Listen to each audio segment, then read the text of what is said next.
खुलुमबाय फुंबिलिनि बयनिसिमबो गाहाम हामलायनाय बावहरबाय।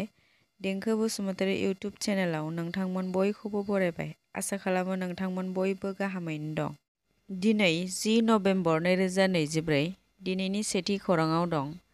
फैगौ 10, 11 आरो 12 जानुवारि 2025 आव खुंजानो गोनां बर' थुनलाइ आफादनि 64थि बोसोरारि जथुम्मानि सायनासालिनि गाहाय खुन्थियाखौ मैया थामहिनबा 9 नभेम्बर 2024 खालि उदालगुरि जिल्लानि सिङाव थानाय डिमाकुसि हालामनि दैमु नोगोराव बिटिआरनि चिफ मानगोनां प्रमद बर' बिथाङा बेखेवना होबाय।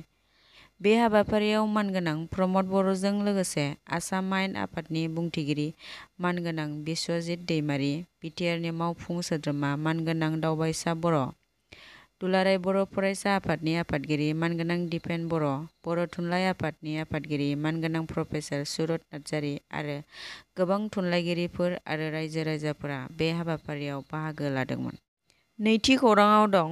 मैया 9 नभेम्बर 2024 खालि क'क्राझार सहरनि कटपारायाव गोदानै लुफुंजानाय बिटिआर सरकारनि पन्चायत एन्ड रुरेल डेभेलपमेन्ट डिपार्टमेन्टनि डिरेक्टर अफिसखौ बिटिआरनि चिफ मानगोनां प्रमद बर'जों लोगोसे डिपुटि चिफ मानगोनां गबिन्द बसुमतारिया बेखेवना होबाय।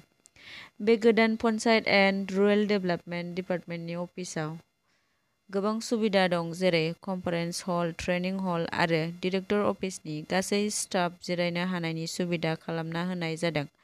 बेनिफ्रायनो दुलाराय बिटिआर ओनसोलनि गामि ओनसोलनि जेंना, गामि जौगानायनि खामानिखौ मावनाय जागोन होनना खौरां बिजोंनि गेजेरजों फोरमायथियो।